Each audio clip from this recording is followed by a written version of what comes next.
I don't even. It's a fragment of a sentence that's been euphemized into a general expression of shock, surprise, or confusion. WTF of the 2010s.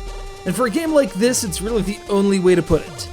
Maybe I'll add the traditional preamble, "What is this?" giving a more Jack Skellington-esque tone to my consternation, a subtle subtext of wonder at the madness I've just experienced. Ajare Watch, and I hope I'm pronouncing that correctly because I believe it to be Spanish, and that's one of the languages I'm kind of fuzzy on, exists on the premise that a couple scam artists bolted together and reprogrammed 10 knockoff Ukrainian-made Game & Watch units. And somehow a Neo Geo CD was involved? And now some hotshot gaming critic is keeping his ladies waiting for sex because he's trying to play this thing. What is this? I don't even.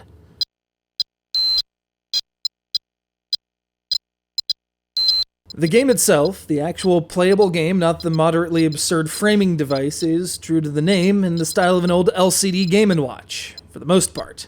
I don't recall those old games having RPG-ish level progression, NPC characters who sell you booze and cupcakes and drugs and cars, and women who absolutely need your companionship.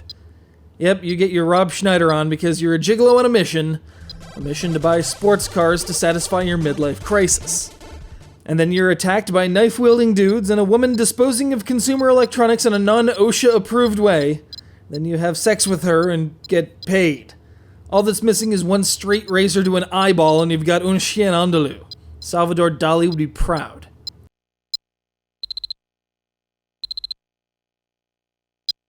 And there's the other strange quirk of the game, the translation. I'm used to stumbling through English. If you grew up playing RPGs, you kinda have to be. But seeing it derived from a different language throws me off. In fact, you can choose to play the game in Spanish, not Mexican Spanish, and I get the feeling that doing so wouldn't have cost me that much comprehension. It's like watching an octopus on a treadmill.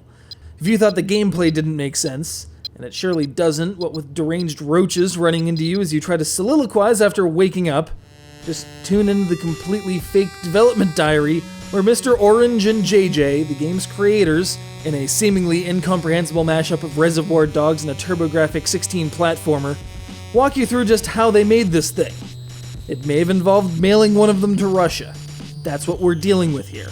Ajare Watch might not work as a game.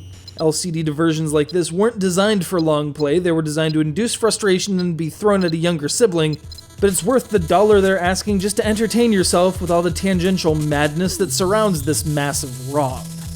Not many games get me laughing out loud at the manual. This is one of those games.